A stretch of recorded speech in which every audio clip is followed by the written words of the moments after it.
Time check, alas 6 ng umaga. And we are preparing for...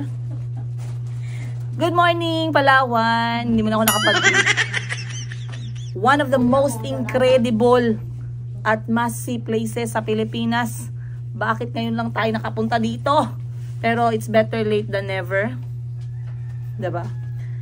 So, kakagising lang namin. Wala nang ligo-ligo yan kasi our first activity ngayong day 1 is Honda Bay Island hopping. Number 1, huwag kalimutan ang sunblock para hindi tayo mapagalitan ni Doktora Vicky Bello. Pag yung towel niya basa, lagay lang daw sa hagdanan dyan sa labas. Okay, I'm going to change my clothes now. See you on today's episode. Outfitan ngayong araw, guys. Let me show you.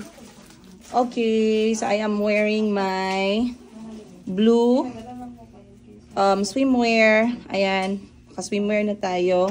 Courtesy of General Santos City, ukay-ukay. And of course, my denim shorts. Ganito na tayo, guys, para mamaya hubadera mode na tayo, diretso sa tubig. Ang aking favorite na sunglasses from Shields. Favorite talaga. So, ganyan siya. And, yeah, waterproof bag kasi marami akong gadget na ilalagay. I'm taking my drone with me just in case. Meron akong power bank, meron akong AirPod. I have here my microphone, then my cell phone, pang video natin, headphones. Then, for swimming, I have head cap, goggles. Provide naman nila yung aming life jacket. I have my lipstick, my lip gloss, my phone protector, sunblock, and of course, pera. Then, one towel to protect the gadgets. And wala. Kasi baka mamaya mabasa yung drone. So, gagamitin ko yung towel para sa drone. So, let's go. Guys, finally, we're having breakfast. Naabutan pa natin. Nakala ko late na ako. And, yan ang mga kasamahan natin. Having breakfast. And on the table, andyan andito si Madam Ten Gives pala. Ang aga niya pa. Ang aga niya naman nagmarites. Ang aga nilang nagmarites. So, iinom lang ako ng something na mainit. Let's start with Milo everyday. Ay, bakit? Titimpla sa mangkok. So, hindi ko pa nakikita si Madam Sheena. Siya talaga yung pinakahuli palagi sa amin, guys. Dahil, very, si Madam Sheena very particular sa kanyang beauty. Marami po siyang nilalagay na lana sa katawan. Baka mamaya hindi siya makalipad. So, for breakfast, guys, simplihan lang natin. Milo, pampainit ng tiyan, sinangag na kanin, at saka beef tapa.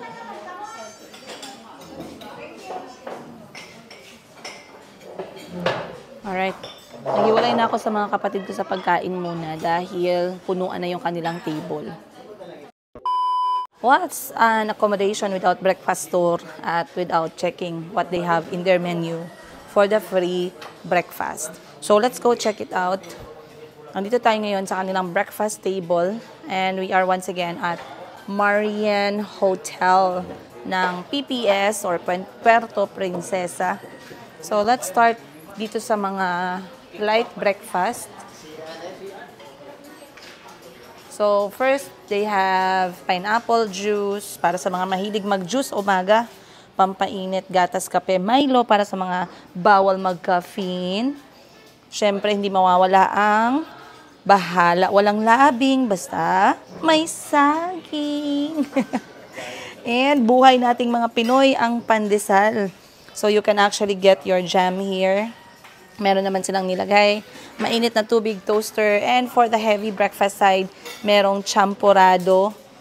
Meron silang garlic rice, plain rice. And for ulam, meron sila ditong egg, scrambled. Merong meatloaf, at saka tuyo. Very traditional, local breakfast nating mga Pinoy. And lastly, tapa at chop suey.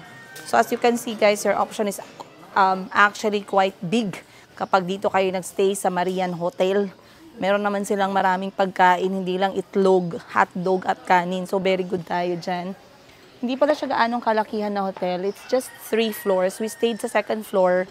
Si mama at saka yung mga kapatid ko sa 3rd floor. And they also have their swimming pool. Pero hindi na natin siya magagamit kasi nga we don't have time. Wala na tayong oras ngayon, guys. Ang stand ay stand. So, inaantay na lang namin yung van para makasakay na kami.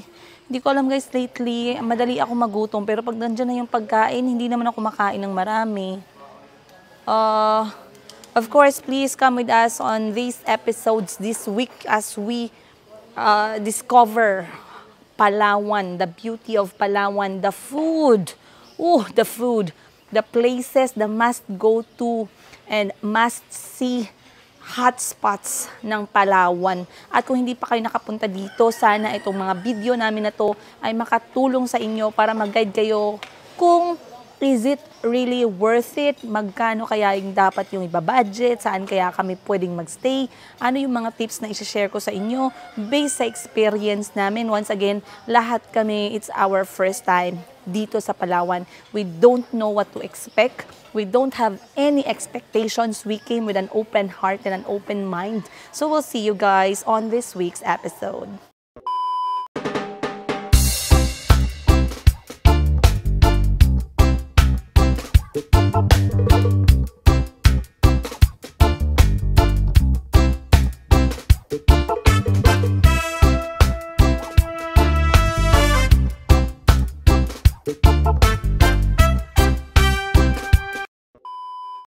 Okay, check attendance. Okay. Present na ba ang lahat? Bawal magpaluya-luya, guys. Kay utang to. Kala nyo? Ga-charge man me. Ga-charge? Kayo? Charge, tanawa, green na mo ang akta. Ga-charge. Huwag kayong paluya-luya. Kay swipe lang to sa credit card. Bayaran pa natin to, guys. 10 gives, 10 gives. Enjoy nyo to the fullest. So, andito na kami ngayon sa aming van. We are now on our way to Honda Bay Pier. Doon kami kakatch up ng aming bangka going to the 3 major must-visit island dito sa Honda Bay, which is ang kanilang Kauri Island, ang Luli Island, at ang kanilang Pambato Reef, or yung kanilang floating platform where we can actually have a live experience habang nagpapakain ng mga isda. So, we left our hotel at around alas 8 ng umaga and we are going to travel for 20 to 30 minutes. We will have a quick stop para magbili ng tubig and anything that we need, essentials. Ayan. So, I noticed already, guys, first thing in the morning, if you did not pack your accessories for the beach getaway, try, if you want to buy, it's okay, pero mas mahal na talaga siya dito. Alright? Yung isang kwintas na gawa sa Shell can be 300 pesos pataas. So, I do advise if you have a trip to Palawan and you want to be kikay and, you know, passionista, Yes. mag-order na kayo sa Shopee. At kung saan nyo gustong mag-order dyan. Pero as you can see, for me, I am wearing my standard earrings na perlas ng silanganan. And yun lang, sunglasses kasi very important. Of course, sunblock dahil today is a very good weather for the beach. We are so excited. Akala ko kanina medyo malayo yung travel namin, pero 20 minutes is really, really good. So we're going to spend this day, the whole day, enjoying the beach here in Puerto Princesa, specifically the Honda Bay, you guys. And before we get down sa van na to, shout out na lang sa kanilang napakagandang bagong memorandum dito sa Palawan. Ito, papakita ko sa inyo. Okay. So, meron silang memorandum sa lahat ng mga sasakyan. May nakita kami kahapon, pati ngayon, bawal ang bastos. Merong LTFRB Memorandum Circular Number 016. Isumbong mo sa kanila pag binastos ka ng ex mo. Pwede bang ganun? Meron talagang email ad. So, that's really good. kapag kayo ay nagbabiyahe naman ng private, in your private group, you can be free kapag syempre kapag kayo lang. Kasi turned out that Palawan is very strict with their memorandums, laws, and policies around the area. Ayun. So, I'll see you guys. Alright. So, we have reached. Pero etong area na to is basically a place to buy souvenirs, mga needs ninyo. Ayan. If you need floaters, wait lang. Ayan, if you need floaters, hats, souvenirs, accessories, pwede dito sa may Aqua Gears, Yanzi Aqua Gears. Malapit na kami sa pier. So, I'm just going to rent para sa snorkeling. Saan yung snorkeling nila? For rent. Oh, yes. Magrenta lang tayo, guys, kasi hindi naman tayo snorkeler. Snorkeler. Dito tayo sa color green. Yes. Uy, maganda kasi makita yung isda sa baba. Mag-rent lang tayo. Isa lang or dalawa. Magkano ba yung ganyan? 250. Anong kaibahan po? Regular po is may binabay pa siya. Then yung full mask kasi it's like buong mukha na po yung cover tapos normal breathing na. Normal breathing. Ah, okay. So, ito na lang eh. Yung normal breathing na lang. The size is the medium na naman po sa inyo. Ano ko? Gold. Yes. Yan na po yan. Blue. Can I have the pink one? Dalawa lang langga kay mag-ano lang tayo. Share. Baka mahulog to no sa tubig. Hindi naman. Green sa inyo, ma'am. Hindi, dalawa lang. Okay na yung dalawa. Pagpilian lang. Yung green tsaka yung pink na lang. Or you want blue kasi naka-blue ako today. Ano bang gamit mo? Ito na lang blue. Ayan. Okay, we got ourselves a snorkeling gear. So, hindi kami nagrenta guys ng isa-isa kasi hindi naman tayo magtatagal sa dagat ng mag-snorkel na tag-isang oras kada tao. So, we're just going to share. Siyempre, para ano na din, tipid tips. Yung mga kapatid ko, they bought themselves water. Pero in fairness, very good na may dala kaming sariling gamit. Kasi otherwise, you will have to buy or magrerenta kayo ng lahat ng kakailanganin ninyo. So, very important yung aqua shoes at saka yung inyong waterproof bag. Then, if you can have your own snorkeling, hindi kasi masyado kaming nagsusnorkel. Once in a while lang. Pasok na tayo. Okay na po tayo. Baka mamaya hindi na tayo makalangoy sa dami ng kwintas natin. Ayan. So, nagbibenta sila guys ng mga accessories. Very good naman kasi 50 pesos lang. So, ganyan ang itsura niya. Made of tiny shells. Let's go. Ready na tayo. Lumarga. Kaliwat kanan. Loli, white sand. Opo, yung bar, sandbar. Oh. Alright, so andito na tayo sa nag-iisang port going to Honda Bay. Visible naman dito guys yung pupuntahan natin na 3 island. So meron tayong Luli Island, famous for their sandbar. We also have the Kauri Island. Ayun na din siya. Mga 20 minutes yung sakay natin sa bangka. And of course, yung kanilang floating platform. Ayan nga, kanina. Shinare nila. So basically, it is busy already sa alas 9 ng umaga. Kasi nga, this is one of the top place na pwedeng-pwedeng yung puntahan pag nandito kayo sa Puerto Princesa. Now, I heard from the tour guide na sometimes they are very sad kasi most of the tourists na pumupunta dito sa Puerto Princesa or sa Palawan, they don't really give time and attention sa kung anong meron yung PPS or itong Puerto Princesa because they are very excited to go and see Coron and El Nido. So, yung kanilang tourism, they're trying to boost it as much as they can. Ayan.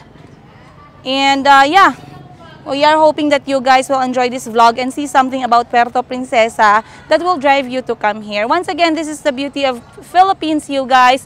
Walang ganito sa ibang bansa. Sa lahat ng OFW natin that are missing Philippines, I hope you guys will get a chance to see our country again very soon.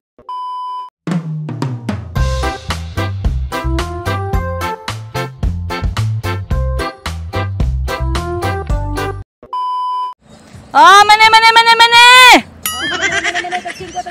Mani, mani, mani! Tag 5 na lang. Tag 5 na lang. Mainit pa yung mani ni Kuya. Kasing init ng mani ko, guys. Kahit saan, kailangan natin ng mani. So, ito ang mani ni Princess. Ito yung akin. Uy, morena. Ano lang yung morena? Mas masarap yung morena, guys. Alright. So, nag-aantay lang kami. The tour guide Nakaisa ka po siya. is processing our papers and entrance fees and fees para sa ating pag-alis papuntang Honda Bay. Ay, si R dito yan. Oh, nada. Ito sa ilan ba?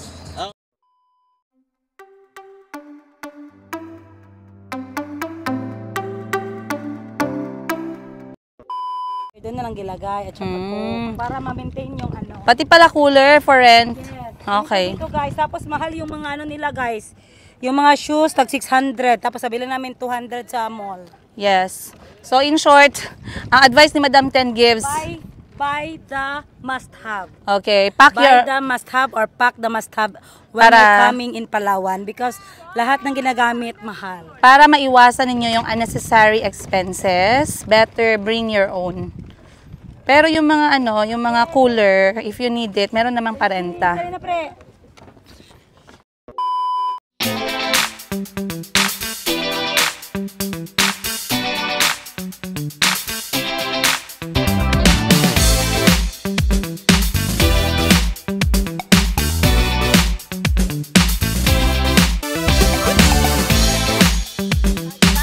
And of course, Boss Jerry, happy birthday! And Father of the Year, Father Giovanni!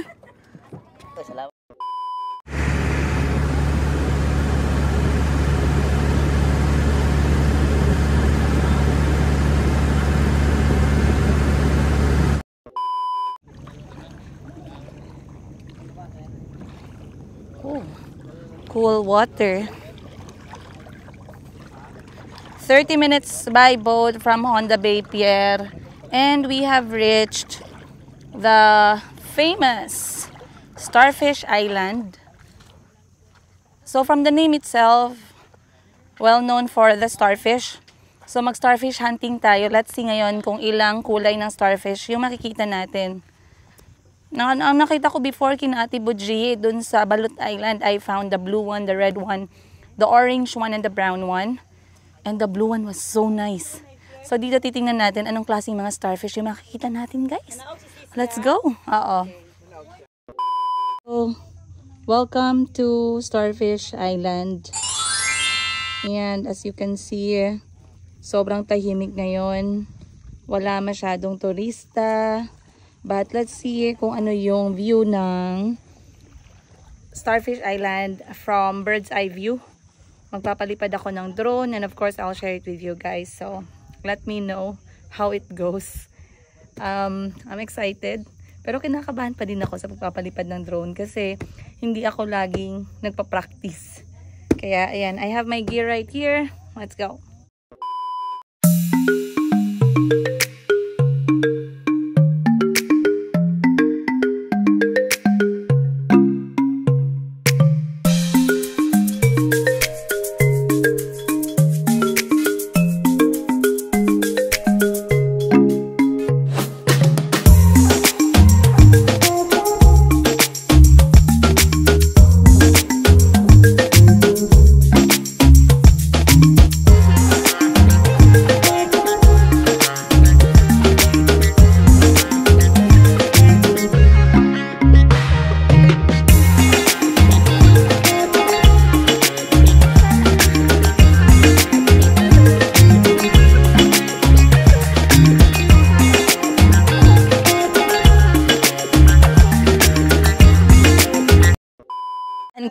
Para mga basang sisiw. Ngayon na ba kayo nakatungtong sa Pilipinas? Mainit talaga dito. So, tayo ay andito na at i-experience ang kanilang dagat sa Starfish Island. Kaya pala guys, it's a must-have to have beach shoes with you dahil yung may mga beaches kayong pupuntahan na mabato. At sobrang init din ng kanilang buhangin dahil nga tutok yung araw. Then another thing is, yeah, always be with your group. So ayan, pupunta tayo doon na side guys. Maghahanap tayo. May nakita kang starfish? Pupunta tayo doon na side. Maghahanap tayo ng starfish. So ayan. So when I say mabato, ganyan po siya. Ayan. Ang daming isda. Siyempre, nasa dagat ka. Alam nga naman na makita mo dito. Aso. Okay, babalik ko lang yung gadget ko dahil ako yung mag-i-enjoy na sa tubig. At lalangoy na. Last kong punta kasi guys sa Sulu, nakalimutan ko na meron pala akong suot na mikropono. Nasira talaga yung isang microphone ko dahil na lublob ko sa tubig dagat. So ngayon, extra careful tayo. Really enjoying kasi ang dami-dami palang isda dito. Tapos ang gaganda ng mga varieties ng isda. Normally nakikita ko lang sila sa malalim na part or kapag talagang marunong kang lumangoy. Pero dito, ang dami ko natagpuan. So binitbit ko na yung cellphone ko para makakuha naman tayo ng mga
guys, thumbs up.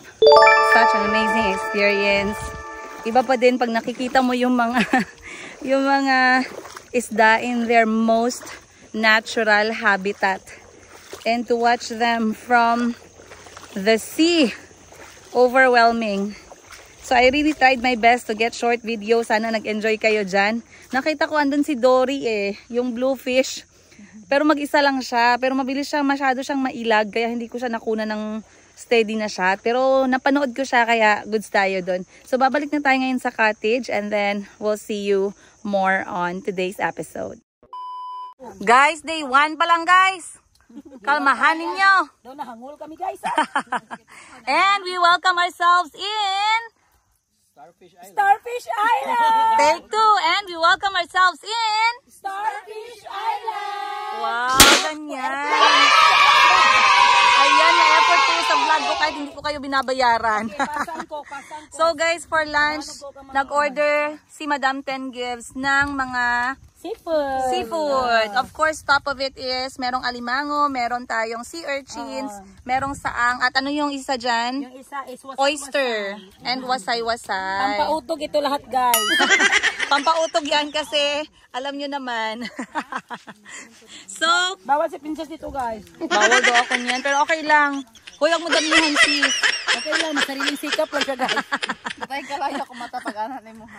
Alright, so ayan na, kumakain na ang lahat. Actually, this is not yet our lunch. Hindi pa to yung lunch namin. This is just something on the side. So yung lunch is on the next island. But right now, time check natin is 11 o'clock ng umaga. Sobrang nag-enjoy kami guys. And of course, it's not complete without stop Ano nga yun? Stop, jump, and roll. Tama ba yun? So anyway guys, kakain muna kami. And yeah, mag-enjoy kami dito. Then we shall leave and transfer to the next island, the Luli Island of Honda Bay. Free lunch natin. Yun na yung free lunch. So ngayon kakain muna ako ng